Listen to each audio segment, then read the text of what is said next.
more people hop on here. And I kind of just wanted to, sorry, I just got out of the shower. I wanted to chat with you guys about lupus a little. It's been a rough morning. The kids drove me nuts today, and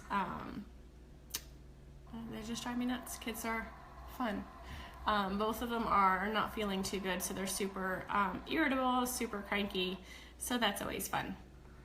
But I wanted to come on here because in honor of World Lupus Day, I wanted to share with you guys a little bit about myself. And it was just so much easier to share it live than via write it, because it would have been written forever. So over 10 years ago, I started losing a lot of my hair. I started having a lot of body aches, a lot of discomforts in my body, a lot of things that were limiting my everyday living. And over those course of many years, I was misdiagnosed. I was put on medication that was supposed to help me, and it didn't. So with that being said, 7 years ago, 2010, I went from me being a size 6, which was about 135 pounds for me, to going to a size 1/0, which was a good 20 pounds that I lost. And with losing all that weight in a matter of, I would say, 3 to 4 week period, I was also feeling extremely terrible, to the point where I did not want to get out of bed, literally didn't get out of bed for days. I finally drugged myself to the doctor's office and made them do all kinds of tests. I wanted to know what was wrong with me. A part of me was changing. I went from being super energetic, super happy, just an all-around happy person. I loved going out and doing things. I loved getting together with friends. I loved working. Sounds crazy, right? So anyway, fast forward about 2 weeks, which was the first week of May of 2010, when they diagnosed me with lupus. From there, I was lost. I had no idea what in the world lupus was. Of course, we turned to Google, and what's Google tell you? Google tells you you're gonna die. So in theory, I was freaking out. I was overreacting. I had all these things going on with me, and I had no idea what was going on. I had no idea. Hi, Heather. So at that time, I reached out to support groups on Facebook. I reached out to wherever I could, to the Lupus Foundation of North Carolina, who really helped me tremendously with support and information, and introducing me to other people that could help me. So fast forward several months. During those several months, I saw multiple rheumatologists, all of them telling me I had lupus, and then finally being diagnosed also with fibromyalgia, which is another autoimmune disease. So I completely lost it. I wasn't feeling good. I felt like I had the flu all the time. I felt miserable. I was put on all these medications, which then made me gain weight. So I went from being 135 pounds to almost 170 pounds within a 6-week period, which was a total shock and a total, sorry, I got a phone call. It took me to another level. At that time, I went to a little bit of a depression. I was really sad, emotional. All my emotions were everywhere, and I didn't know where to turn. And at the same time, my friend, a mutual friend of mine, sent me a friend request about 8 months prior for Chris, my husband, and I deleted it. I had no interest in dating anyone. I wasn't. The night was quiet in Frederick, Colorado. A still summer darkness had settled over the small neighborhood, but inside Shanann and Watts' mind, a storm was brewing. Her flight from Arizona had been delayed, and as she waited to board, she typed out a message to her best friend, Nicole Atkinson. A message that would never be sent. He's not the same anymore. Something's wrong. I don't feel safe around him lately. She deleted it. Maybe it was exhaustion. Maybe it was denial. Either way, that unsent text would become a chilling piece of a story she never got the chance to finish.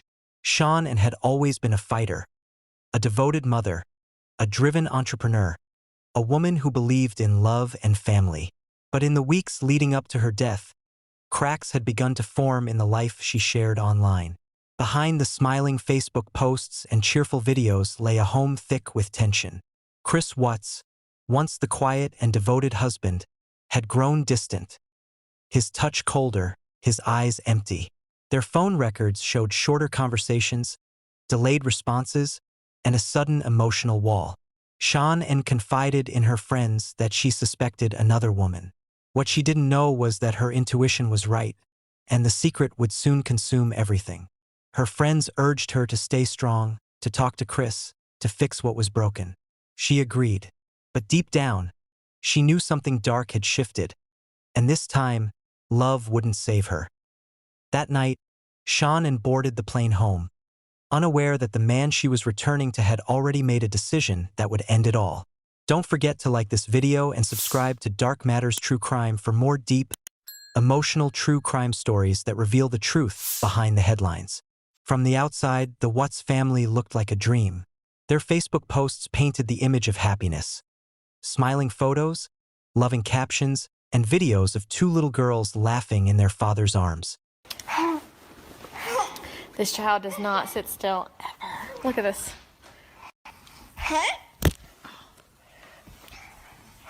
Bella, say hi. Bella, say hi. And I really love the fact that careful, Cece, there's a table there. Child. Yeah, day in the life with Cece.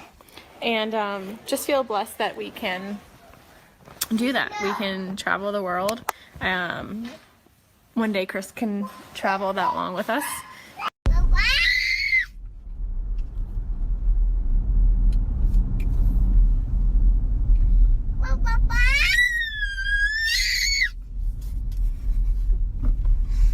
You wonder why I need Thrive.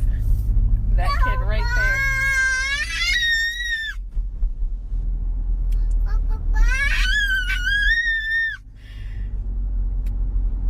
Uh, 7:15 in the morning. Cece. Thrive is a must.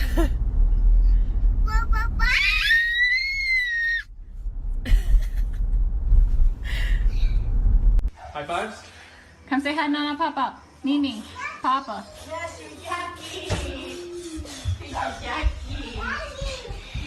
Oh, Cece? yucky? Good job. Chase me? You want Daddy to do push-ups again? Chase me? Chase or push-ups? Chase me. Okay. Okay. Say goodbye to Nana. Say goodbye. Say goodbye to So I can go everybody. chase you. Bye. You're so sweet. Cece, blow kisses. You're adorable.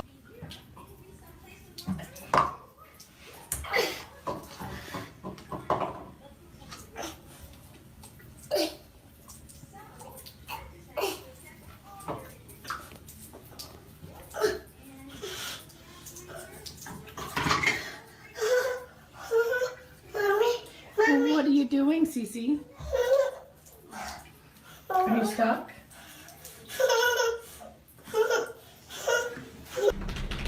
Do you like the snow? Let's see. Is that snow? Is it cold?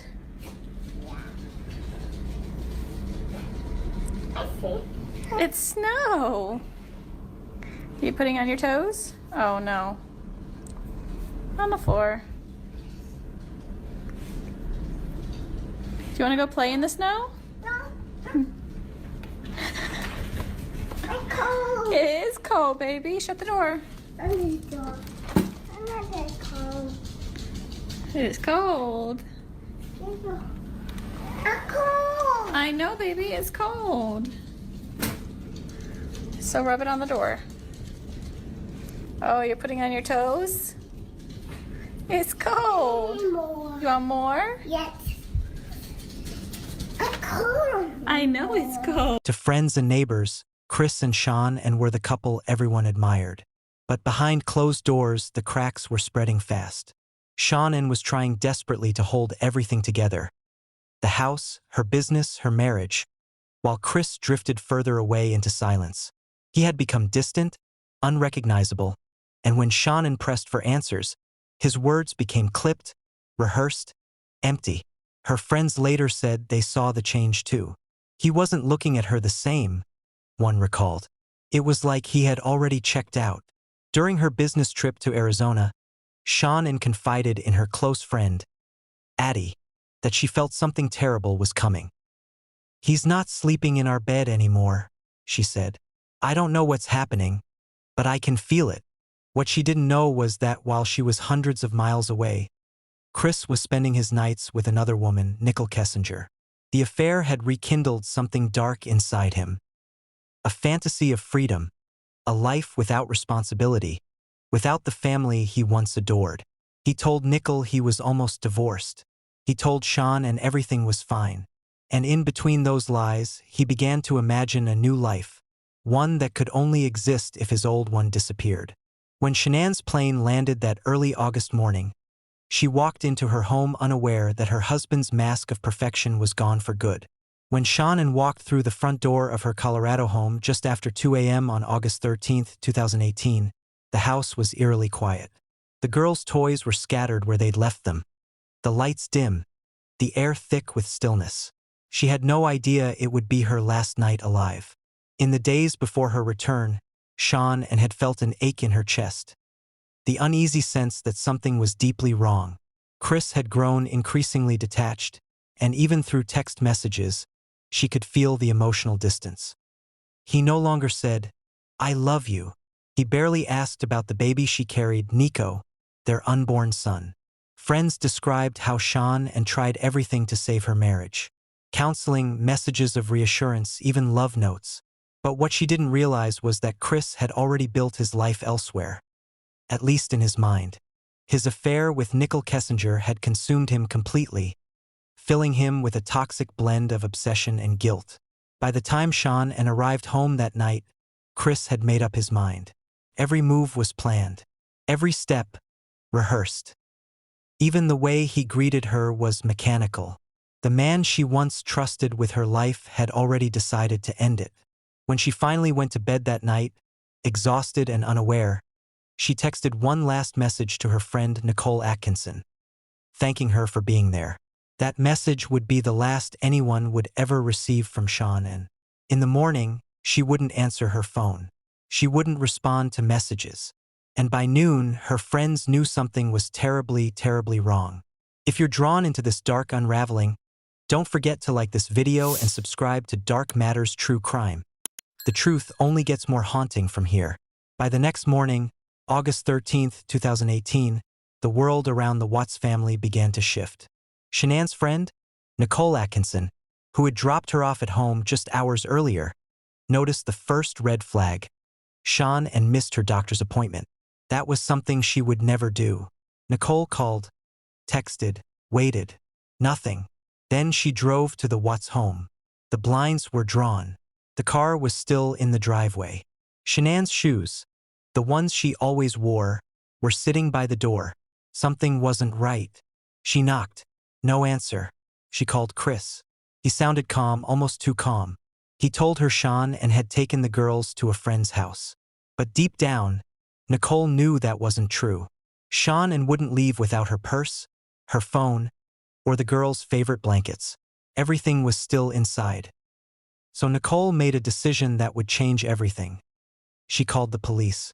When officers arrived, they began their search. The house looked untouched.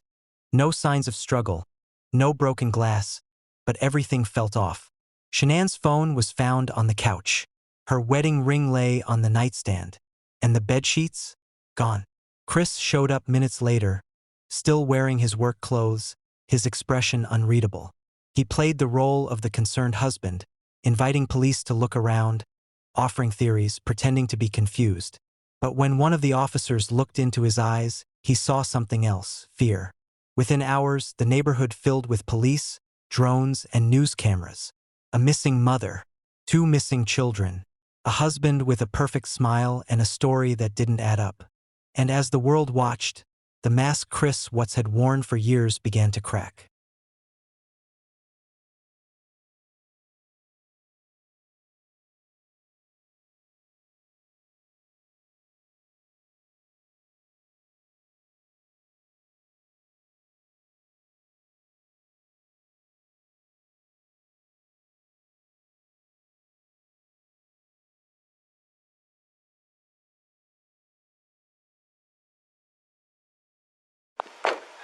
How you guys doing? Brother, What's that? do you remember me? Yeah.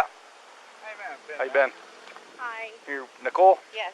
Okay. So what's going on? So my friend, we were out of town for a business trip this weekend, All right. and I dropped her off at 2 o'clock this morning. She's 15 weeks pregnant.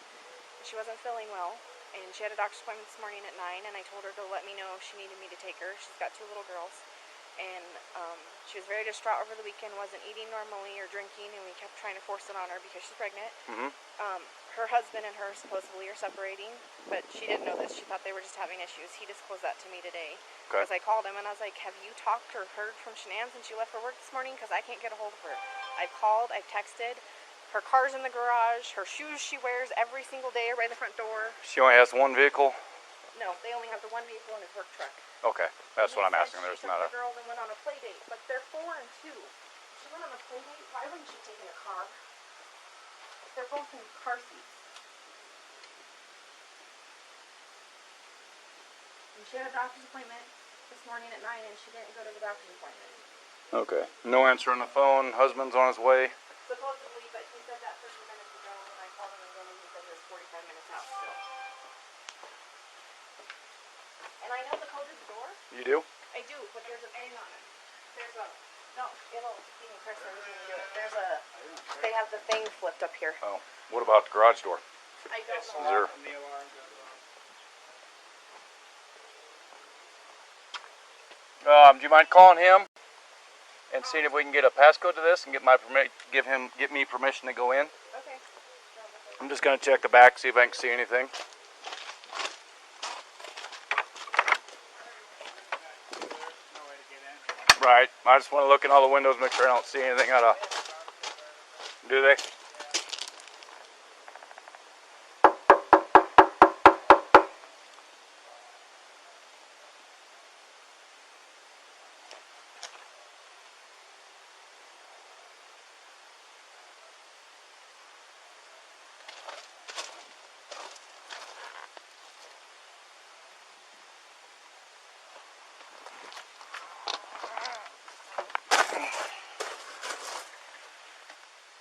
The set doesn't work on the outside. Oh, it doesn't? Yeah, so they're gonna have tarp on that one and tarp on the one over there too. At least they should have one.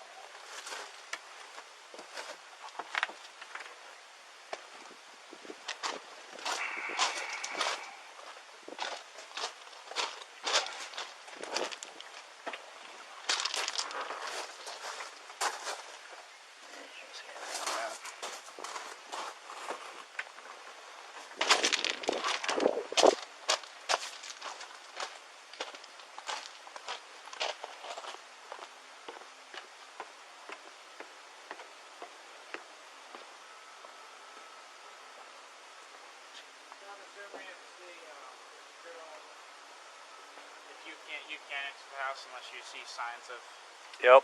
I've got to have more unless I get consent from him to go in. And if you don't, you can't enter.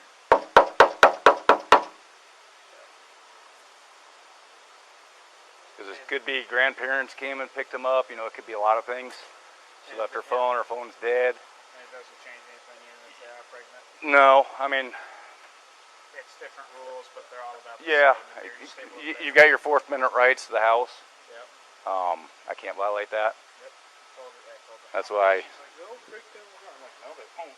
No, not. I mean, if I saw her laying on the ground, something like that, You saw signs of a fight or anything. kids were. I could get a hold of the kids. No, mom's not answering. Can't do much. I got nothing right now though. Within hours of Shanann's disappearance, the story Chris Watts told police began to unravel. At first, he played the part of the worried husband. Cameras rolled as he stood on his porch, arms folded, pretending to plead for his family's return. But the words coming out of his mouth didn't match the expression on his face. His tone was flat, rehearsed, not grief, but control. He mentioned arguments, stress, and emotional conversations. He spoke of Sean and maybe going somewhere with the kids. But what struck investigators most wasn't what he said. It was what he didn't say. He never once said their names. Right now around your house. Right now it's you got K9 units, the sheriff's department. Everybody's like they're doing their best right now to figure out like if they can get a scent, see where they went. If they went on foot, they went in a car, or they went somewhere. And right now it's just like they've been on point. They're going through the house trying to get a scent, and hopefully they can pick something up to where it's going to lead to something. What happened? Your wife came home. Tell me what's. She came home from the airport 2 a.m. and I left around 5:15. She was still here, and like about 12:10 in that afternoon, her friend Nicole showed up at the door. Like I had texted Shanann a few times that day, called her, say but she never got back to me. But she wasn't getting back to any of her people as well, and that's what really concerned a lot of people. Is like if she's not getting back to her, like if she doesn't get back to me, that's fine. Like she gets busy during the day, but she didn't get back to her people, which was very concerning. And Nicole called me when she was at the door, and that's when I came home. And then walked in the house, and nothing was vanished. Nothing was here. I mean, she wasn't here. The kids weren't here. Nobody was here. What's your wife's name? Shanann, Shanann. What's your kids? Bella and Celeste. How do you spell it? Celeste. Celeste. How old are your daughters? 4. Bella's 4. Celeste is 3. And so, how many times did you try calling her?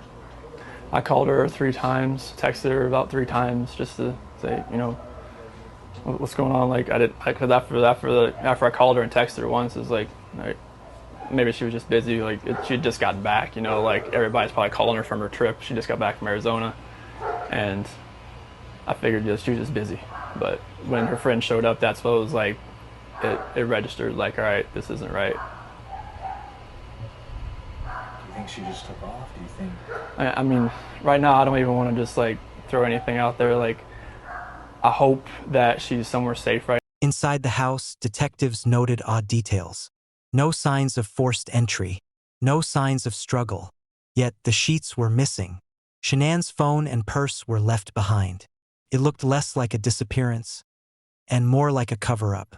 Friends told police that Chris had been distant for weeks, acting strange, losing weight, changing his behavior.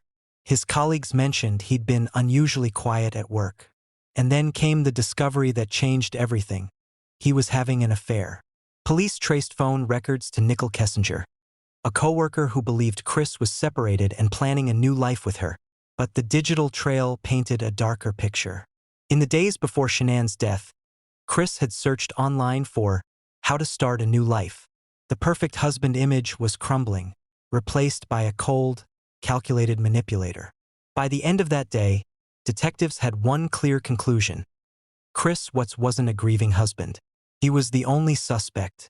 If you're still following this chilling unraveling, make sure to like this video and subscribe to Dark Matters True Crime. The next chapter exposes the moment the truth broke wide open.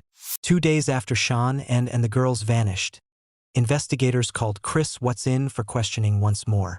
But this time, the tone had changed. The sympathy was gone. The suspicion was thick in the air.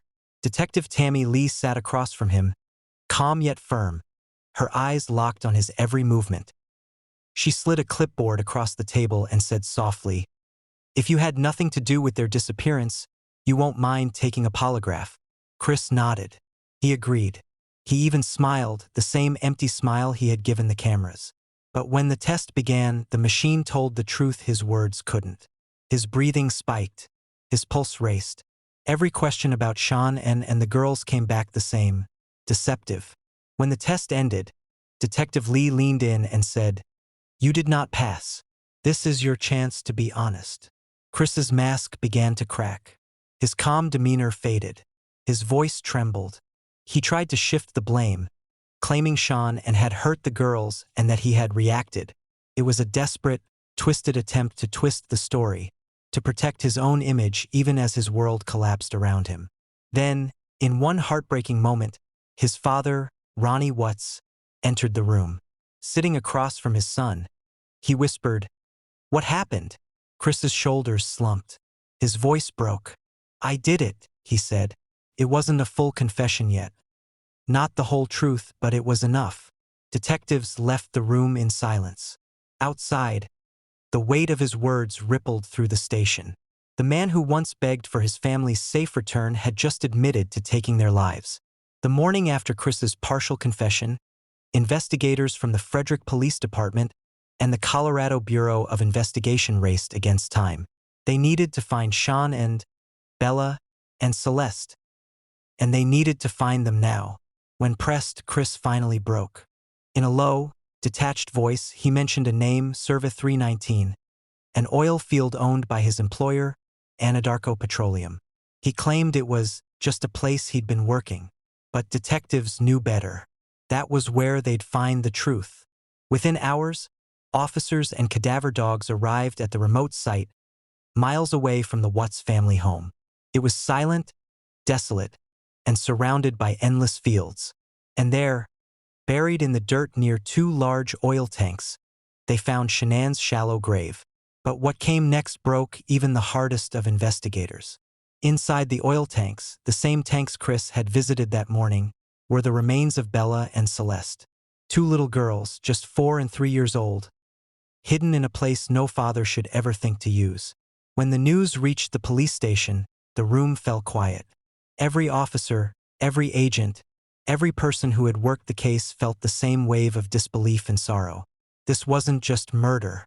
It was annihilation, a complete erasure of a family. Back in custody, Chris showed no emotion when told the bodies had been found. The mask had completely fallen away, revealing nothing but emptiness behind his eyes. For the first time, the world saw the real Chris Watts, not the smiling husband from social media, but a man consumed by lies, lust, and an unfathomable darkness. When the news broke that the bodies of Shanann and Bella and Celeste Watts had been found, the world went silent. A nation that had prayed for a miracle was instead left shattered by the truth. The man who had smiled on camera, pleading for their safe return, had murdered them in cold blood. And for what? A fantasy. A life with another woman. In court, Chris Watts sat motionless as the charges were read. First-degree murder. Unlawful termination of a pregnancy. Tampering with bodies. The evidence was overwhelming. His lies, his phone data, the GPS from his truck, the surveillance footage. It was all there. The mask was gone. When Shanann's family stood to speak, the pain in their voices was unbearable. Shanann's father, Frank Rzusek, looked at Chris and said, "You are not a monster. You are a heartless human being." There wasn't a dry eye in the courtroom. Chris pled guilty to avoid the death penalty. On November 19, 2018, he was sentenced to 5 life sentences, without the possibility of parole. He would die behind bars, haunted by the silence he created. But even now, years later, the ghosts of that night haven't faded. Shanann's friends still post tributes. True crime communities still analyze the footage, searching for answers. And every time Chris's name resurfaces, the same question echoes. How could he? In prison, he now spends his days reading the Bible, claiming he's found forgiveness. But for the families left behind, and for the world that watched, forgiveness feels impossible. The story of Chris and Shanann Watts is a reminder of how darkness can hide in plain sight, and how one moment can destroy everything. Don't forget to like this video and subscribe to Dark Matters True Crime for more haunting stories that uncover the truth behind the world's darkest crimes.